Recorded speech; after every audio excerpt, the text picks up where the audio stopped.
el entendimiento angélico y la voluntad angélica. En el catecismo aprendíamos, los ángeles son espíritus puros, con entendimiento y voluntad. O sea que lo que caracteriza al ángel, lo que le confiere su identidad personal, porque el ángel es persona, es que tiene entendimiento y voluntad. Claro, son sustancias absolutamente inmateriales. Nos resulta tan etéreo esto a nosotros que tenemos que representarlos con las alitas y con los mofletes gordezuelos y sonrosados y con esas iconografías que tenemos maravillosas y bellísimas y sugerentes de los ángeles, pero que no tienen nada que ver con ellos, porque, como decimos, son pura inmaterialidad. Pero, al ser personas, están dotados de facultad cognoscitiva, o sea, de entendimiento, porque la inmaterialidad es la raíz del conocimiento. Y esa facultad intelectiva en los ángeles lleva consigo forzosamente lo que se llama la voluntad, la facultad apetitiva racional, que es la voluntad, que son las dos cosas que tenemos nosotros. La facultad intelectiva, recortadísima y delimitadísima y deficitaria totalmente frente a la de los ángeles, porque la nuestra es discursiva y la de ellos es intuitiva. Luego lo explicaremos. Pero nuestra facultad intelectiva pide una facultad apetitiva, porque yo deseo, apetezco lo que he comprendido. Y una facultad apetitiva no como la del animal, sino en mi caso racional. En el caso del ángel, mucho más. Por esa facultad tiene por objeto el bien que el entendimiento ha aprehendido, con H intercalada. O sea, ha abrazado, ha abarcado un bien y entonces se tiende a él y se busca ese bien. Vamos a ver cuál es la naturaleza del entendimiento angélico. En el ángel el entendimiento no se identifica con su esencia. Eso es exclusivamente propio de Dios. Dios no entiende, sino que Dios es sumo entender. Lo mismo que Dios no ama. ¿Cuánto nos ama Dios? Sí, nos ama, pero no porque pone en juego una potencia suya de amar, sino porque es amor. Eso no se puede decir de mí, ni del ángel. Yo tengo dos potencias, el ángel tiene esas dos facultades, el entendimiento y la voluntad. En Dios se identifican con el ser, en mí y en el ángel no. Y luego hay una distinción entre el entendimiento agente y el entendimiento posible. Es que son muchas cuestiones filosóficas y no quiero perderme en ellas porque, como digo, son temas muy interesantes, pero si nos metemos en su profundidad se nos pueden hacer pesados. El medio en que conocen los ángeles, ¿cuál es? Pues para conocer es necesaria una especie inteligible, se llama así en filosofía, en antropología, una especie inteligible. ¿Qué significa esto? La representación del objeto en el entendimiento, una especie impresa. Ese es el medio por el que se conoce el objeto. Entonces, para conocer las cosas, también el ángel, como yo, necesita tener la especie inteligible de esa cosa. ¿Por qué? Porque el único que conoce todas las cosas por su propia esencia es Dios, porque lo acabamos de decir. Dios no entiende, sino que Dios es Él mismo entender y por lo tanto no necesita especies. Las criaturas cognoscitivas, el ángel y el hombre, sí necesitamos la especie impresa de un objeto. Ahora bien, así como yo, hombre, recibo la especie inteligible de las cosas sensibles o de las cosas inmateriales, o sea, yo entiendo porque mis sentidos me hacen asimilar algo o porque alguien me enseña una idea. El ángel no entiende así, ni lo toma de algo sensible, ni tiene que aprender una idea, que es como entiendo yo. ¿Cómo entiende el ángel? Aquí está su superioridad por encima del hombre extraordinaria. El ángel entiende las cosas por infusión divina desde el principio de su creación. ¿Cómo va a entenderla de modo sensible si no tiene cuerpo ni órganos sensitivos? ¿Cómo va a entenderla de las cosas inmateriales si no tiene entendimiento agente, sino solo entendimiento posible? Eso he pasado por alto porque aposta paso por alto. Entonces, ¿cómo entiende el ángel las cosas?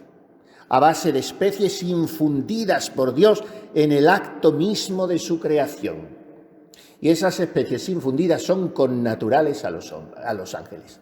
O sea que el ángel vive como en su elemento en la ciencia infusa.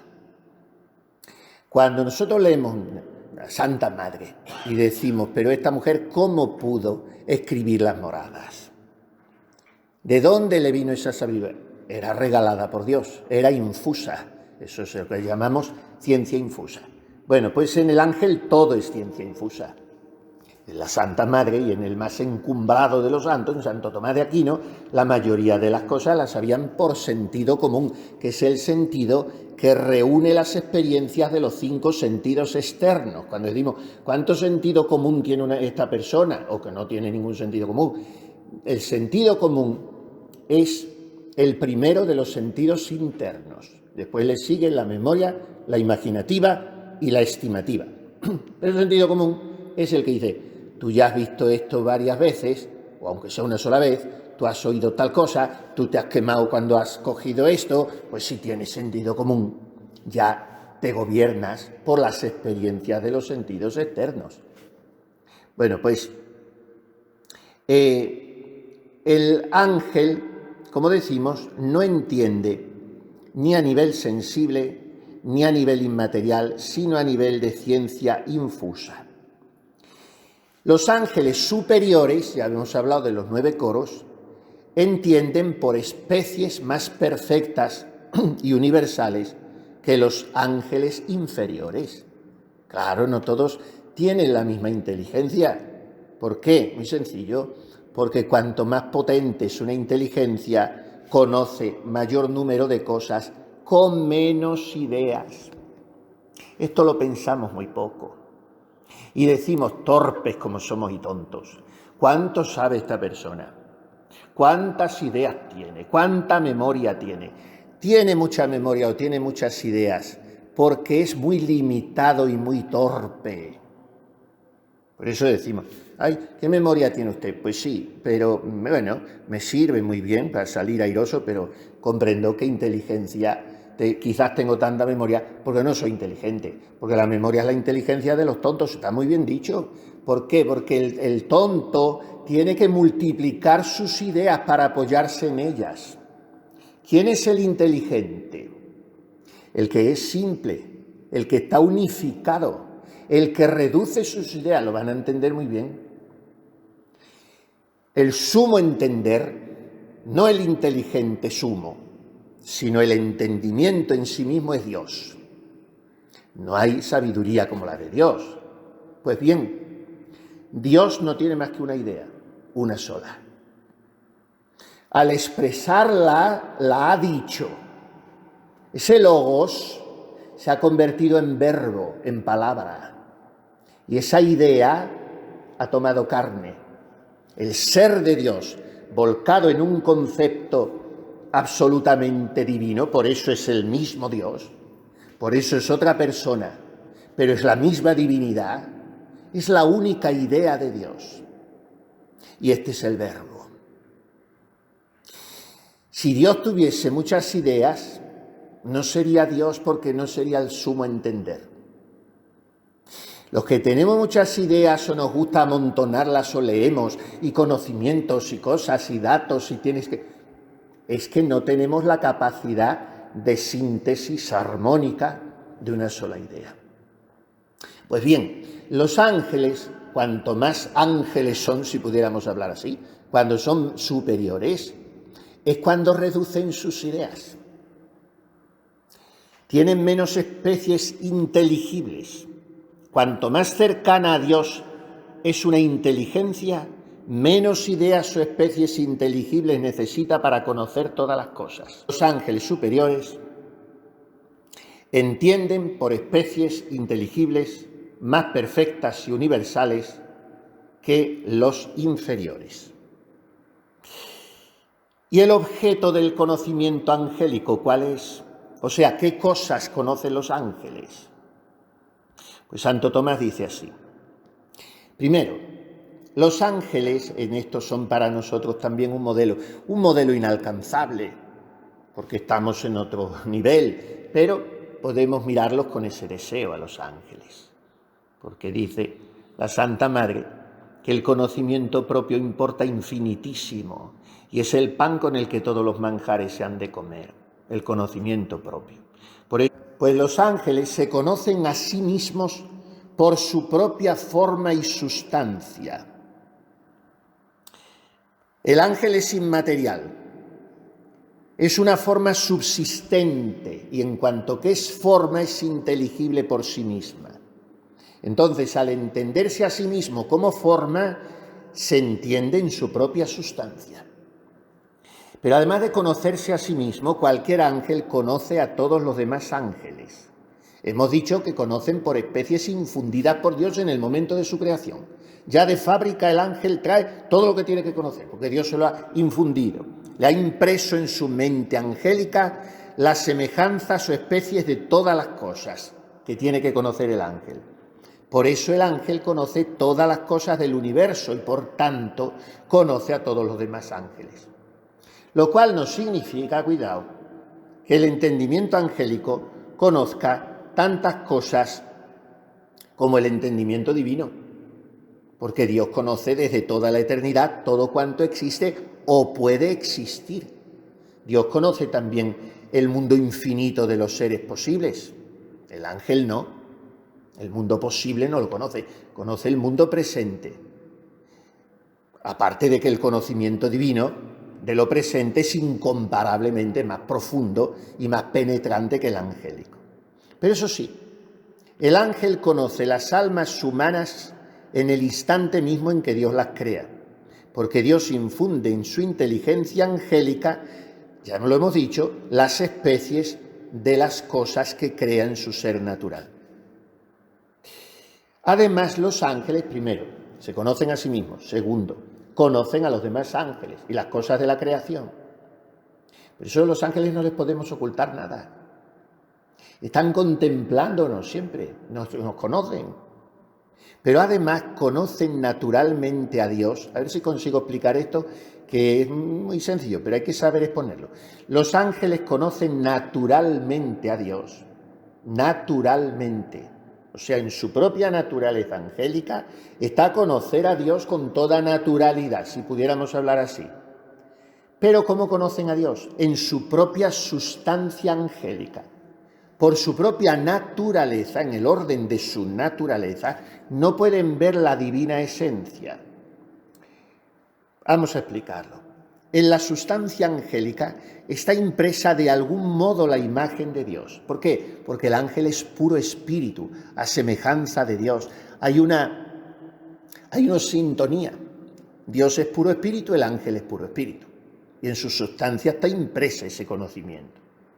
Por tanto, aunque sea de una manera imperfecta y remota, el ángel conoce naturalmente a Dios. Lo que no puede hacer el ángel naturalmente, si Dios no le eleva como le eleva, pero eso es porque Dios le eleva, pero en su naturaleza, en su fuerza natural, no podría el ángel ver la esencia divina en sí misma, o sea, la visión beatífica, porque es muy sencillo, porque la visión beatífica pertenece al orden estrictamente sobrenatural, para el hombre y para el ángel.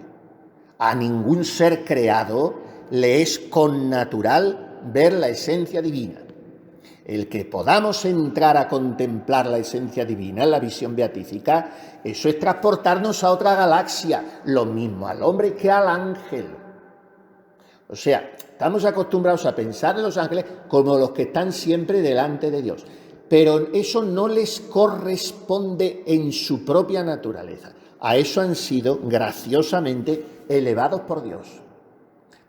Lo van a entender muy sencillamente. Ayer hablábamos cuando el ángel caído niega a Dios, antes de entrar en la visión beatífica, en el momento de su creación. O sea, que cuando son creados los ángeles, hablemos de un instante angélico, los trillones incontables de ángeles que sean, traen impresa en su mente angélica todo lo que tienen que conocer, traen su propio conocimiento, traen el conocimiento de los demás ángeles, traen el conocimiento de Dios, pero no traen la visión beatífica. A la visión beatífica son elevados por Dios. Esto es lo que dice Santo Tomás. Y es muy interesante. No creamos que el ángel es el que viene ya teniendo, hablemos así, de fábrica la visión beatífica. Porque eso no está en el orden de las cosas. La visión beatífica es sobrenatural estrictamente. Se conocen a sí mismos, conocen los demás ángeles, conocen a Dios y conocen también, atención que esto es escalofriante, todas las cosas materiales, pero no solo en conjunto, sino cada cosa en particular. La penetración y la sabiduría del ángel es algo extraordinario. Dice Santo Tomás, en la mente de los ángeles, en el momento mismo de su creación, Dios imprime las especies inteligibles de todas las cosas creadas y sigue imprimiendo las de las cosas que va creando continuamente, por ejemplo, de las almas humanas. De las almas humanas que Dios crea, si dijéramos así, informa a los ángeles. O sea, todo lo del mundo material, dice Santo Tomás, preexiste en los ángeles, de modo más simple que en las cosas mismas. ¿Por qué? Porque si los ángeles no conocieran las cosas singulares, no podrían custodiar a una determinada persona individual, como lo hacen al ser custodios nuestros, porque nadie puede custodiar lo que desconoce. Tan importante es esto que dice Santo Tomás en la Suma. Estamos siempre en la primera parte de la Suma, cuestiones 50 y tantas, 57, 58. Esta es de la 57, por ejemplo. Dice Santo Tomás que negar a los ángeles el conocimiento de las cosas singulares deroga la fe católica. El que dijera que los ángeles no conocen las cosas singulares. Ahora bien, hay algo que con un conocimiento cierto e infalible los ángeles no conocen. Hombre, al final hemos llegado a algo que no conozcan, porque ya hemos visto la sabiduría a sí mismos, a los demás ángeles, a Dios, a todas las cosas materiales, pero hay algo que no conocen, que son los futuros contingentes y libres.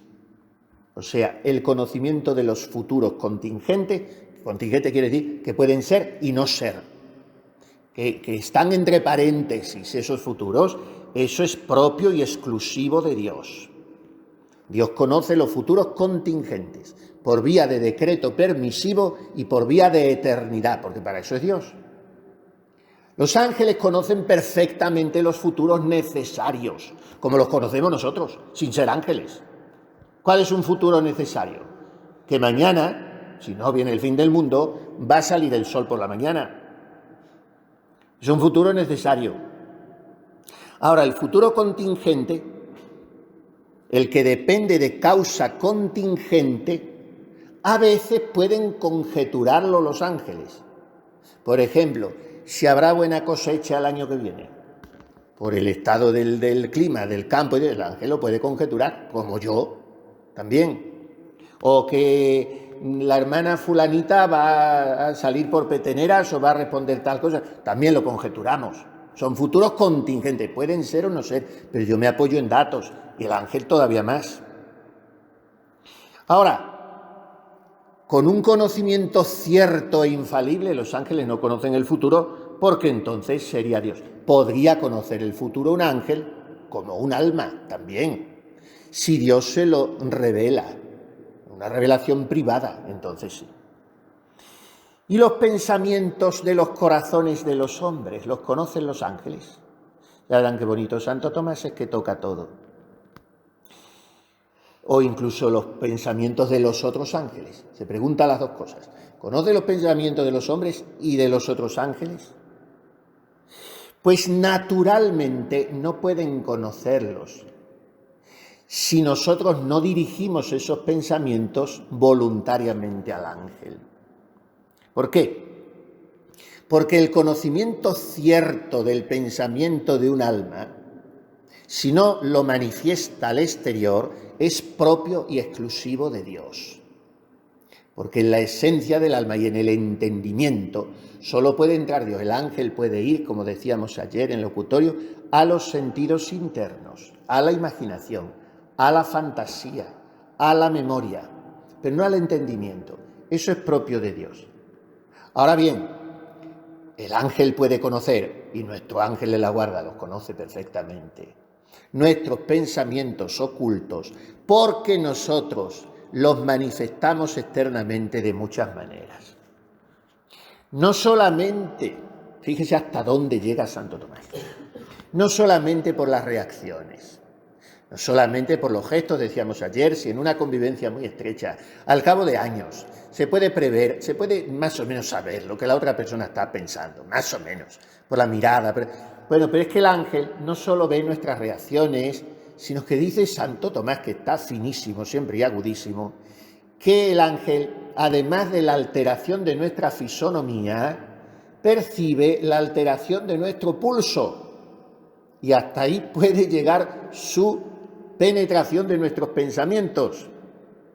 Y si entre nosotros algunos son psicológicamente muy buenos observadores y lo captan todo, no digamos un ángel con su entendimiento. Entonces nuestro ángel de la guarda puede conocer y conoce las súplicas que le dirigimos, aunque no las formulemos vocalmente, ni aparezca ningún signo de ellas al exterior. Y está hablando la maestra de novicias con una novicia o la priora con una monja y está queriéndole hacer un bien o queriéndole hacer entender algo, y el ángel de la guarda está viendo de qué manera se comporta y la está ayudando.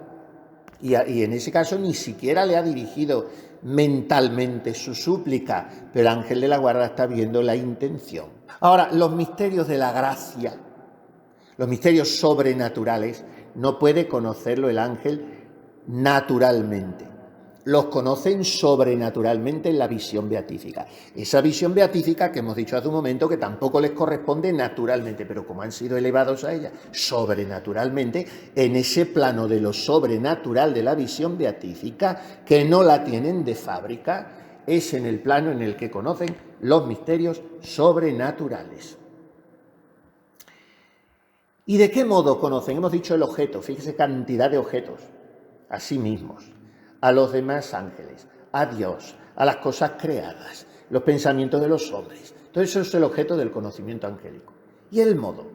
¿Cómo conocen? Pues esto es muy bonito también. Hemos hablado de la naturaleza de su conocimiento, ciencia infusa, del medio, del objeto. ¿Y el modo? Pues dice Santo Tomás, una afirmación preciosa. Los ángeles no están siempre pensando en todo lo que naturalmente pueden conocer, sino solo en lo que voluntariamente quieran pensar. Pero hay algo en lo que los ángeles sí están siempre pensando, sin intermisión. En las cosas que conocen sobrenaturalmente en el Verbo.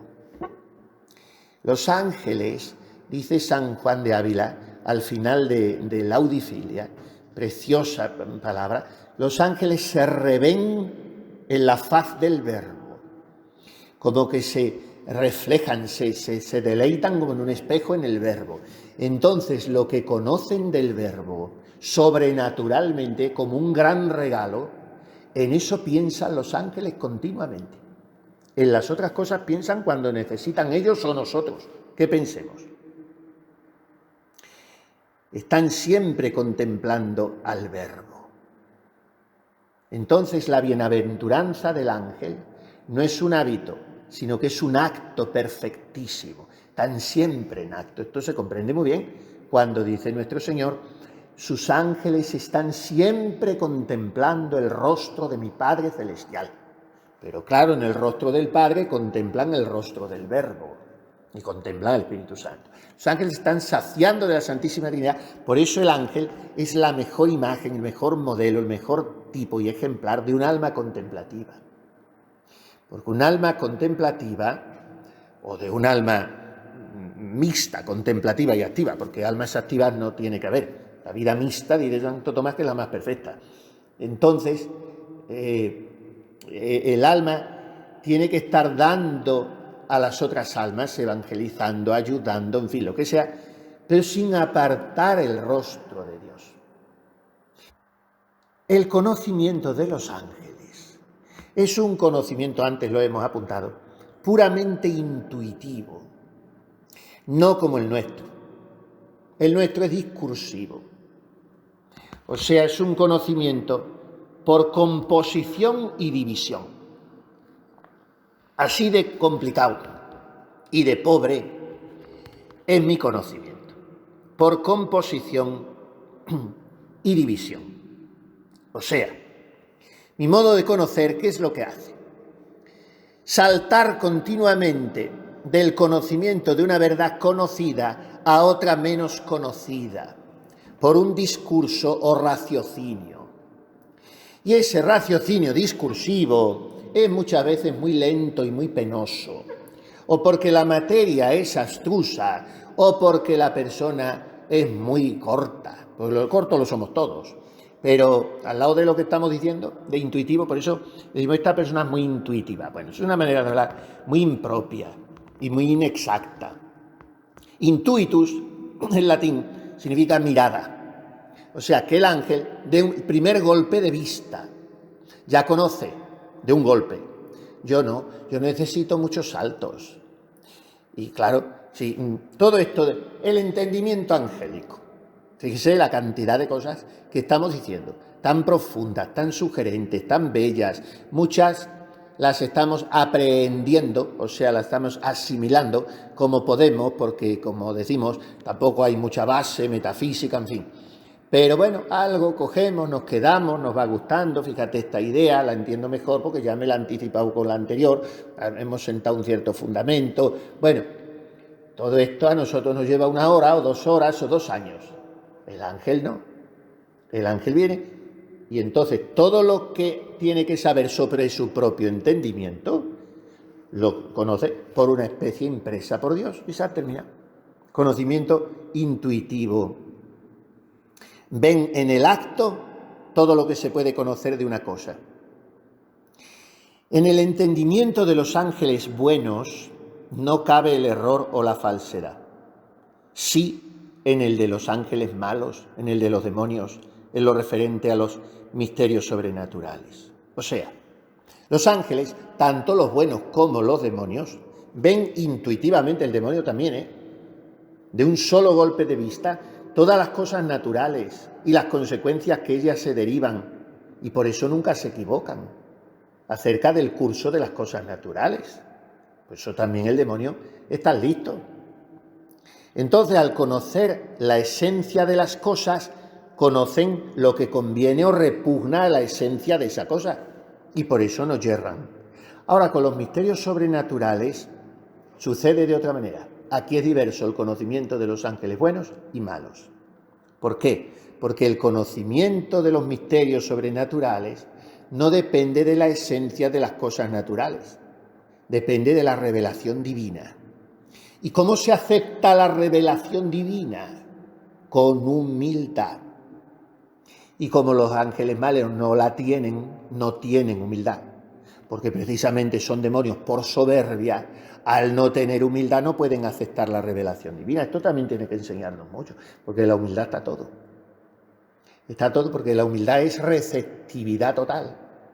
La humildad es el alma esponja, en que siempre el agua va a calar, y si no, no. sino hay una cierta actitud diabólica, porque la soberbia es la roca que hace que el agua rebote, y es imposible la revelación.